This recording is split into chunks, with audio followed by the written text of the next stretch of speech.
Welcome to the Movement Logic Podcast with yoga teacher and strength coach Laurel Beversdorf and physical therapist Dr. Sarah Court. With over 30 years combined experience in the yoga, movement, and physical therapy worlds, we believe in strong opinions loosely held, which means we're not hyping outdated movement concepts. Instead, we're here with up-to-date and cutting-edge tools, evidence, and ideas to help you as a mover and a teacher. Welcome to episode 15 of the Movement Logic Podcast. My name is Dr. Sarah Court, physical therapist and motorcycle enthusiast. And today I'm going to talk about research. Now, before you run away screaming, please know that I get it. Trying to understand research can be really hard. It can feel frustrating and it can feel like it's just, better left to other people. I had a really good example of this experience. I run a small mentorship group for movement teachers. It's like a monthly ongoing Con Ed course. And I tried to get them excited about doing one meeting, not like 15, one meeting about research. And the feedback that I got was a loud and resounding, no thanks. So I get it. It can feel like it's just something that you don't want to do. But the problem is, a lot of research that we hear about in the movement world has been interpreted has been misinterpreted, I think. Is that actually the word I'm looking for? I don't think you can interpret something miscorrectly. Anyway, it's been interpreted incorrectly. And then that incorrect interpretation gets spread around as if it's gospel. So I want to help you avoid that error. And in order to do that, I'm going to give you 3 easy rules to follow, as well as the 3 most important things to be aware of when you are actually looking at a research paper. And I'm hopeful that after you listen to this episode, you will be less intimidated, you will be better equipped, and potentially you might even be kind of a little bit jazzed about reading research. I'm not going to hold my breath on that last one, but a few of you might be like, you know what, actually, this is kind of cool. All right, so let's get into it. 3 easy rules. So rule number 1, if you read about a research paper in an article, you are not allowed to quote anything just from that article. So what does that mean? So for example, let's say you're reading Yoga Journal and they publish an article that says a recent research paper found a connection between practicing yoga and reducing depression. That sounds really cool. However, you cannot then, after you read your Yoga Journal, go teach your class and say, a recent research found a link between yoga and reducing depression. Maybe it did, but my point is you have to go and look at the actual research paper itself that the article is quoting. And if the article does not provide you with a direct link to that research paper, you have to say automatically no. That's a David Rose, Schitt's Creek, immediate hard pass, automatically no. If the article itself is not showing you where it got the information from, that's got to set off like a big old alarm in your head. Most articles, most well-regarded journals will give you the link to the article. They have to. However, very often what's actually happening is the article itself will write a very clickbaity or kind of hyping title to get you to read the article.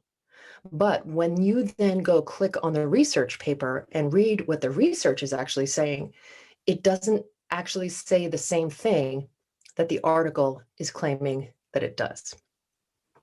There's an example of incredibly destructive repercussions that are still being repudiated 20 years later. That is the Women's Health Initiative study that started in the late 1990s, looking at menopausal women and hormone replacement therapy and what some side effects, or if there were any negative side effects that were taking place. The study itself was flawed, and the authors have since retracted and repudiated their own results. They are now saying we misinterpreted the results. What the media did was they saw some of the results, which were there's a tiny number of people that had cardiovascular disease or breast cancer, the media took a hold of those and blew it way out of proportion. And the repercussions have been that almost overnight at that point, the something between 70 to 80% of women who were on hormone replacement therapy stopped. And to this day, so that was 20 years ago, to this day, I think there's something like 5 or 10% of women who could be benefiting from hormone replacement therapy during menopause who are actually doing it, because that misinformation spread so fast and so wide.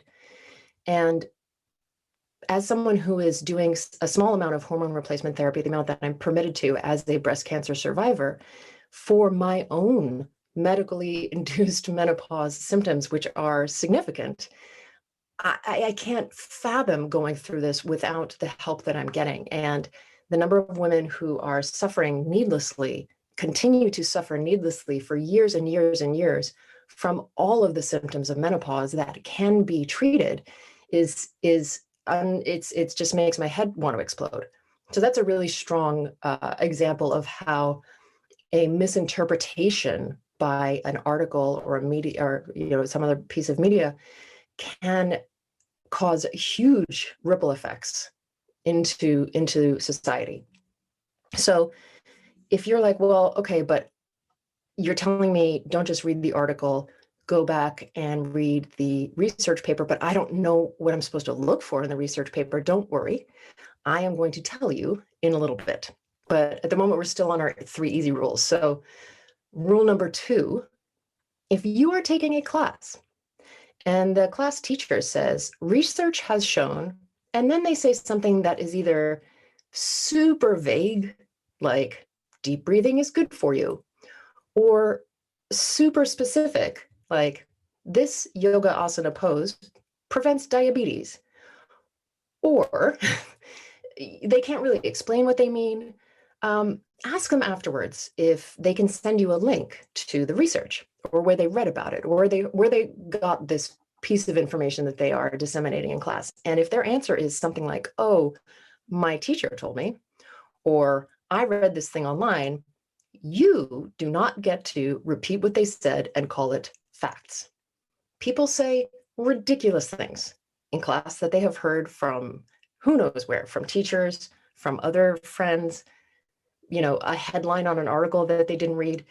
And these are not facts, my friends. I can't remember if I've told this story in the podcast or somewhere else, but I took I think it was a bar class one time, and as we're all like sweating and working, and I really don't enjoy it personally. I'm not sure why I was there. Sometimes I'll keep taking classes just to be like, wait, do I really hate this? And then I'm in the class, I'm like, yes, I really hate this. So anyway, I was there not especially enjoying what was happening, but the teacher then said at one point, this kind of like bar exercise, this kind of exercise burns the fat that's on the inside of your body.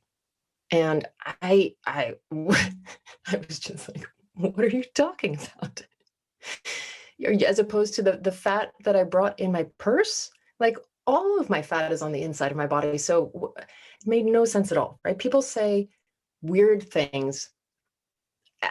Anyway, so an example of something where people get really excited about a study, but they don't actually understand what the study meant, or they don't get it, they don't have the opportunity, I should say, to really pick it apart and figure out if it's a good study or not. There was one about 5 years ago that was really kind of like popular and viral in the yoga and movement world. And it was a study about getting up and down from the floor and the link between if you had to put a hand down or a knee down, or how much you had to help yourself as a direct link to mortality.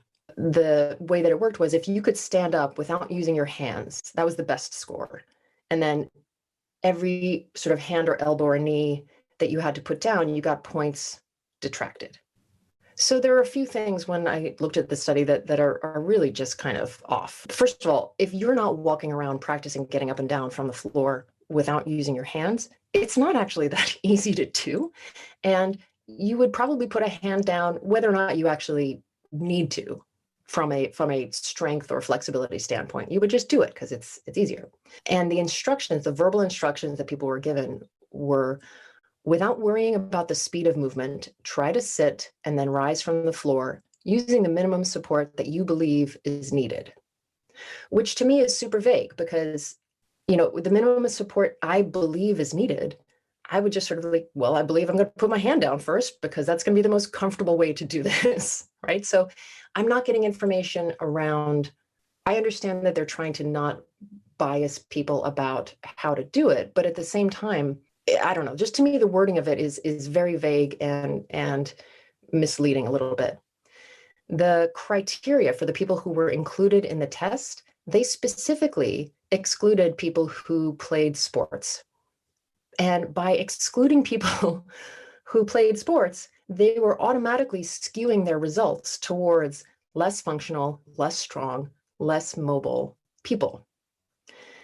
They also excluded people who had a musculoskeletal injury that would get in the way of the test. And that, I wanted to make a point, that's actually, I think, okay, because within that group of people, like let's say someone had an ankle sprain or they had knee surgery or something like that, there's going to be a variety in that group of fitness levels. Some people might have injured themselves, being active. Some people might have injured themselves just in an accident. So that's actually okay. But what the test, quote unquote, found was that the older that people were, the less well they performed the test. And then they correlated that to a higher all-cause mortality. But the other thing that puts you at risk of mortality is just being older. So the study showed that the older people were, the less well they performed this test. The older people are, the more likely it is that they're coming towards the end of their life. So everyone was freaking obsessed with this proof for a while. And I think it's not in small part because it was very social media friendly. You could film yourself getting down to the floor and back up again without using your hands. You could engage your followers. You could have them try it. You could create a hashtag. You could get lots of likes and comments and shares. And you could also sound sort of semi-intellectual, that this came out of a research paper. And I think a lot of people leaned into that. But the problem was the research was deeply, deeply flawed. So it would be more accurate to show the exercise and be like, hey, this is hard and fun. Try it. Tell me what you think. That's literally all you could actually claim about it, as far as it showing you, at what age are you going to die. Okay. Rule number 3. If it sounds too good to be true, it probably is. There is a study that came out a few years ago about yoga for osteoporosis. And the title of the study is very misleading. It suggests that all you need is 12 minutes of yoga a day and you can reverse bone density loss. But in the study itself, they say that they are looking at using yoga to prevent fractures from falling, which is not at all the same thing. Those are two very different things. The methods described are kind of iffy and hard to understand. And I don't want to go into it too much because Laurel talks about this study in her episode on bone density. I think that's episode 5. Jules Mitchell and I discuss it in our episode, I believe it's episode 12, as part of the episode. And so if you want to hear more about what about the study is like not so great, you should go back and listen to those episodes. It's hard because this would be, if this actually was proved to be true, it would be fantastic. What a easy and cheap solution that doesn't involve, medication or other expense. You just do some yoga every day and you could reverse your bone density loss. But it sounds too good to be true because it is too good to be true. Okay, so those are your 3 super easy rules. Number 1, read the actual paper, not just the article about it. Number 2, if there is no source for the claim that you hear from a teacher, read in a book, overhear in a coffee shop, you cannot just swallow it wholesale. You need to assume that it's just not true. And number 3, if something sounds too good to be true, you need to have a super, super hyper critical eye. about it. Okay, so let's say I'm at the point where I read the article. The article said something intriguing. It was interesting. And then I clicked through and the research paper was there, the whole thing. Well, so now what do I do? Because let's say I don't, when I was in PT school, we had multiple courses about research, how to read research, how to create it, how to make our own studies. We had to design and run our own research studies. So I have a lot of experience around that. But that's from PT school. When I was a yoga teacher, I had exactly zero experience around it. So if that's you and you're like, okay, well, great. Now I click through the research paper and it's just a bunch of words that are like swimming and there's like statistics and something about a power and a significance and you can look at a paper and still have that hypercritical eye and just understand what things you need to pay attention to. And I'm going to give you 3 things to pay attention to while you're looking at a study. So the first thing is knowing that not all studies are created equal. And by that, I mean, there's a hierarchy in terms of how quote unquote good research is based on the kind of study or analysis of other studies that it is.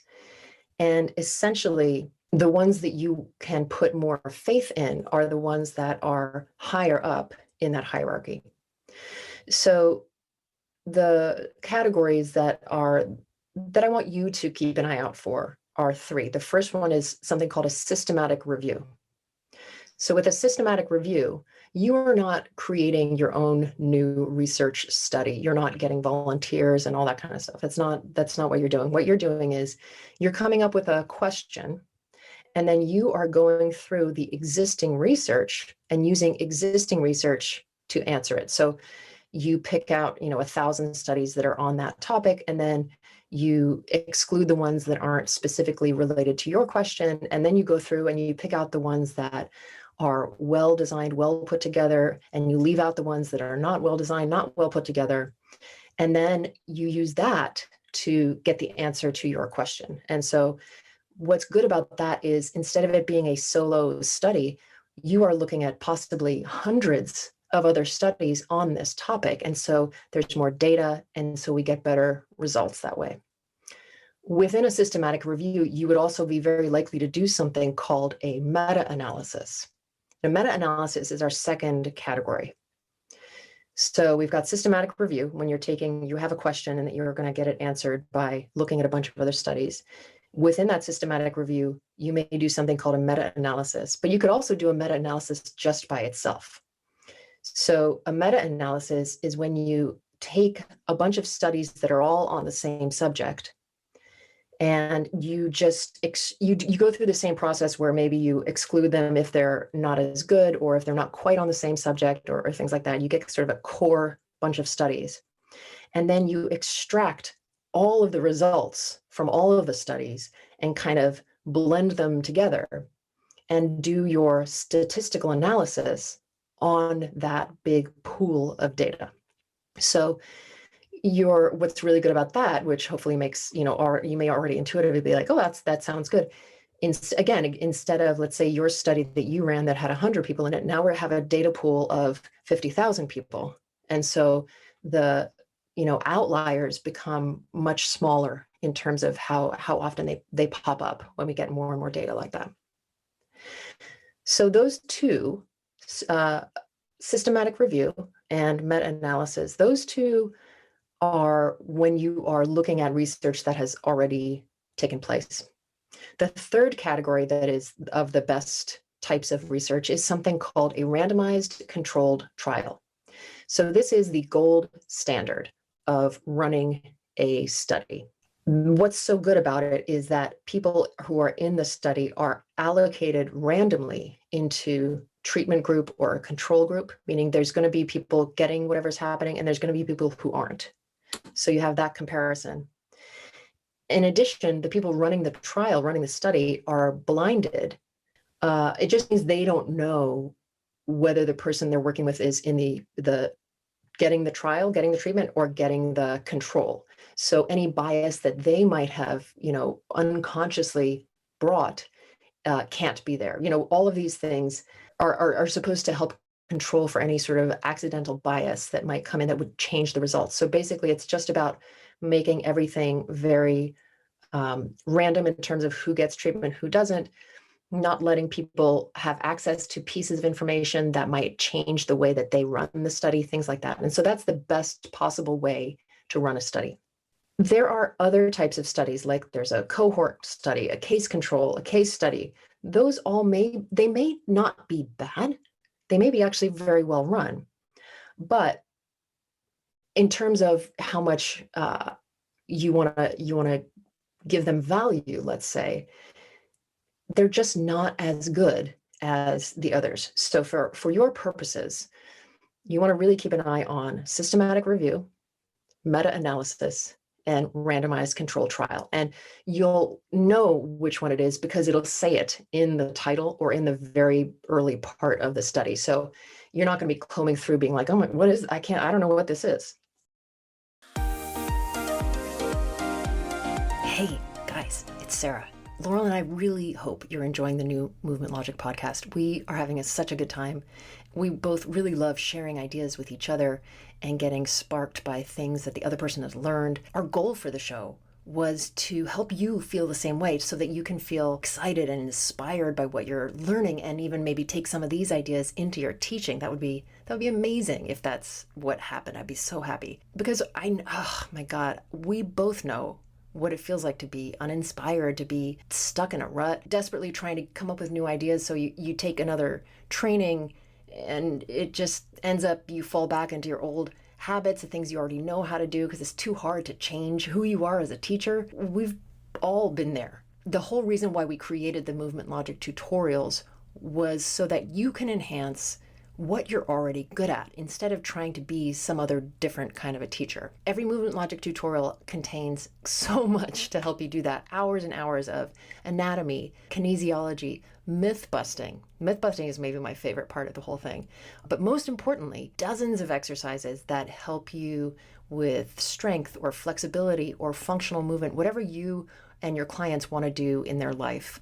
Because we're so grateful that you are listening to our podcast, we have a podcast exclusive discount to say thank you for supporting our efforts with your ears. What you can do is you enter the coupon code podcast at checkout to receive 10% off of your entire purchase. You heard that right. You go to movementlogictutorials.com, take a little scroll through all of our different tutorials, stick some of them in your cart, the ones that you're like, ooh, pelvic floor, ooh, shoulders, and then enter the code podcast at checkout and you'll receive 10% off your entire purchase because we appreciate you. So thank you and go forth and save.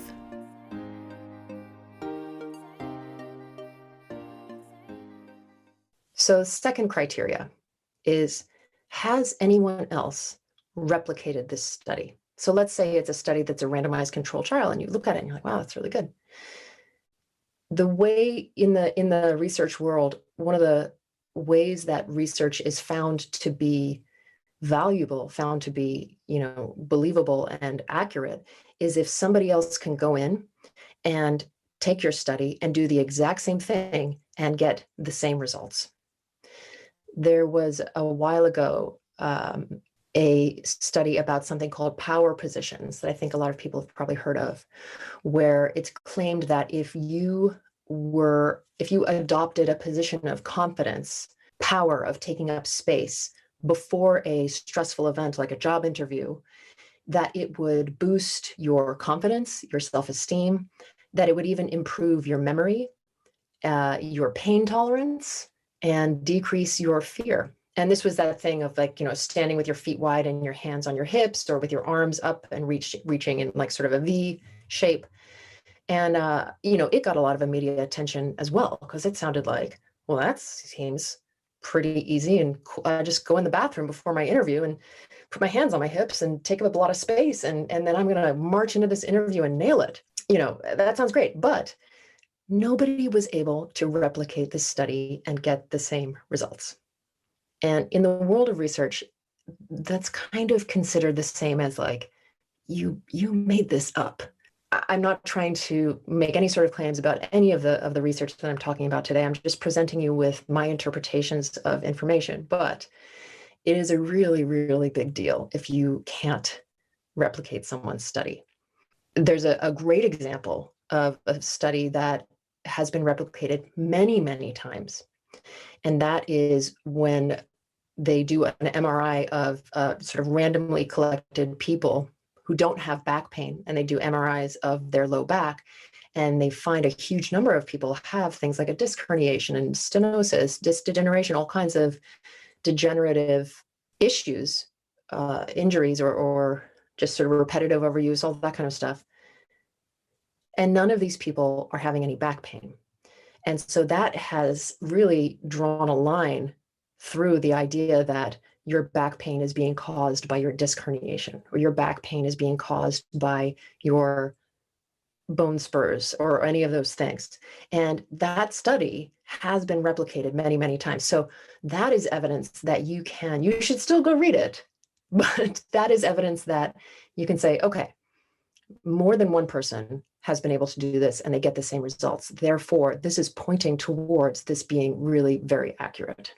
And then the third thing is you want to look at the methods that they describe in the study. And I have to say a big thank you to Jules Mitchell. And if you are actually interested in learning more about research, she does a whole section of it in her 300-hour yoga teacher training. And that's something you can go look up on Jules's website.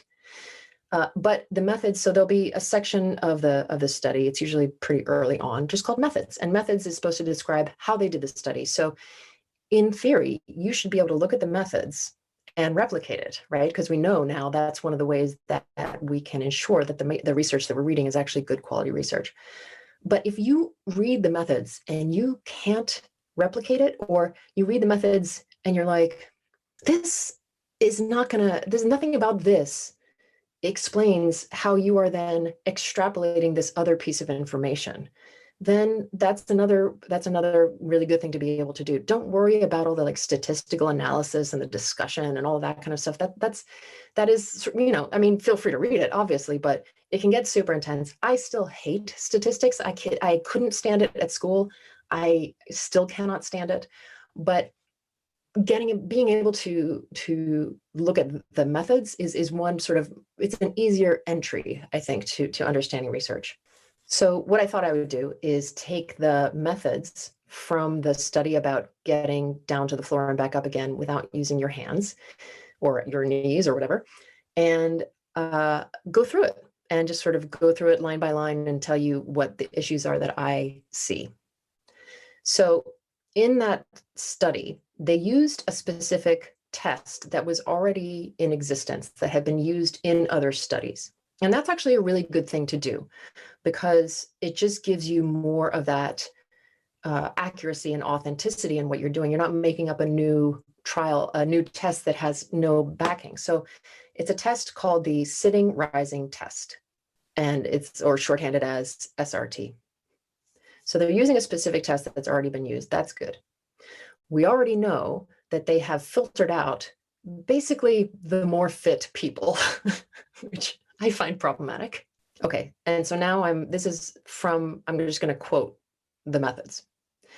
The SRT assesses components of musculoskeletal fitness through evaluation of the subject's ability to sit and rise from the floor, assigning a partial score for each of the two required actions.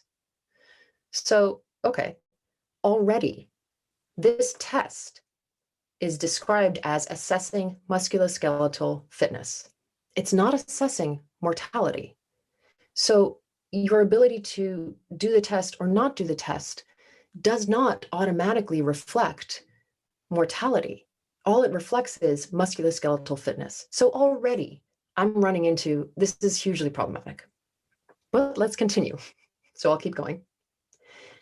SRT was administered on a non-slippery flat surface in a minimal space of 2 by 2 meters, with the subject standing barefoot and wearing clothing that did not restrict body movements. Okay, that sounds fine to me. I don't have any problem with that. Before the SRT, the evaluator instructed, without worrying about the speed of movement, try to sit and then rise from the floor using the minimum support that you believe is needed. And I talked about this a little bit earlier, but I would listen to that instruction. I would think, this floor looks hard. I'm barefoot. I don't think I want to go down hard on a knee. I think I'll put a hand down. And to me, that's the minimum support needed. But if someone told me to try and sit down without using any support, then I would attempt to do that. So what they're claiming is to know why someone is putting a hand or a knee down, that the why of it is directly related to unsteadiness, not related to, I don't know, just preference. I would look at that hard floor and be like, why would I try to sit down without putting my hand, like, just, anyway. SRT partial scores begin with a maximum of 5 points separately for sitting and rising. So getting down to the floor, you get 5 points. Getting up from the floor, you get 5 points. 1 point was subtracted for each support utilized, that is hand, forearm, knee, or side of leg, and an additional half point was subtracted if the evaluator perceived an unsteady execution, which they describe as partial loss of balance, occurring during the action. So evaluator perceiving it is a bit iffy. Maybe they could miss it. B, they could overinterpret a wobble as like, oh, this person lost their balance. Also, partial loss of balance is not full loss of balance. People partially lose their balance all the time and don't fall, right? So partial loss is actually a recovery, which is a successful not falling event. Me partially losing my balance and then recovering my balance while I'm doing something doesn't mean that I am a falls risk. And it also, it doesn't, I clearly have a lot of feelings about this, but this idea of like unsteadiness, and again, interpreting the meaning behind the unsteadiness, or instantly saying, oh, well, that's like you were going to fall because you got unsteady. I find that problematic. Okay, here we go. I'm going to keep going.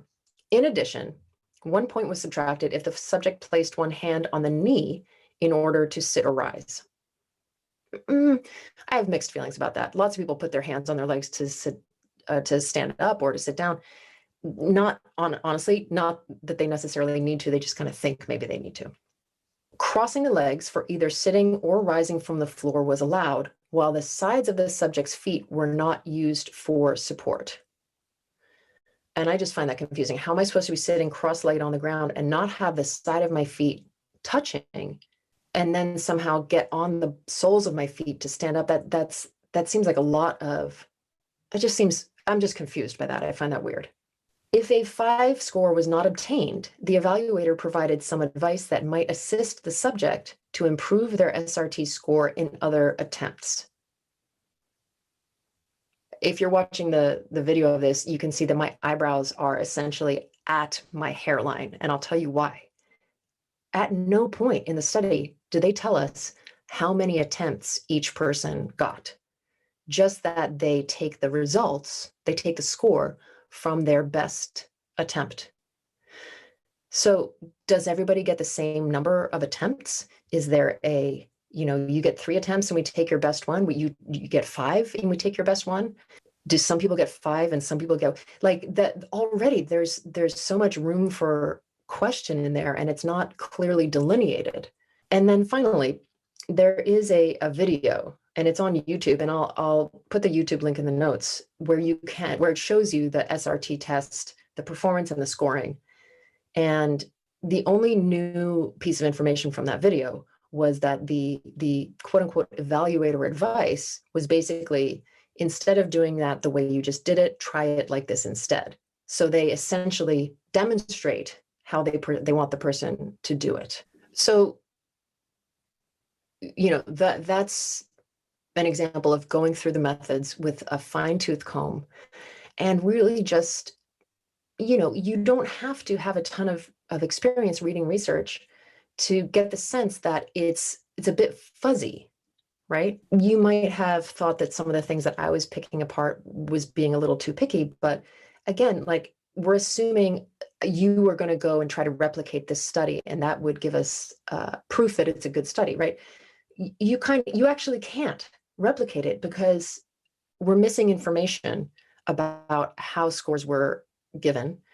And it's just it's very vague, a lot of what the methods are saying. So you wouldn't be able to successfully replicate it.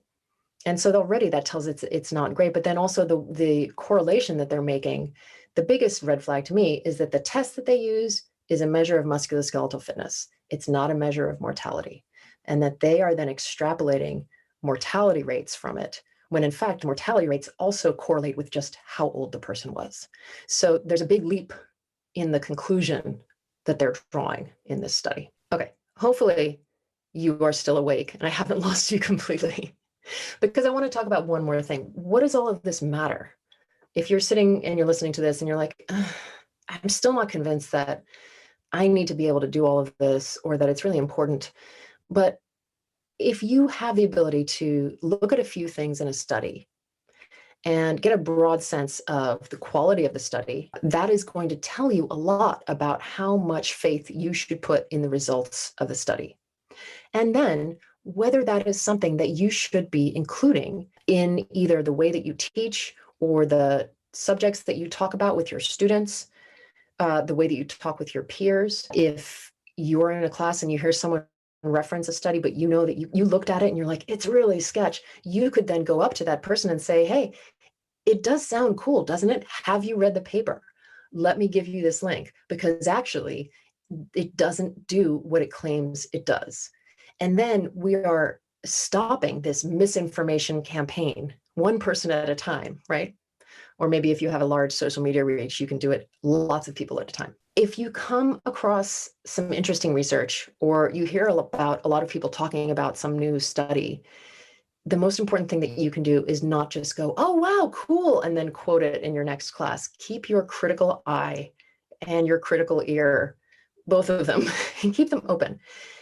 If you learn that there are not already multiple other researchers who have replicated that study, if this is a one time and there's 20 people in the study and that's all we have, it is too early to start talking about it like it's facts.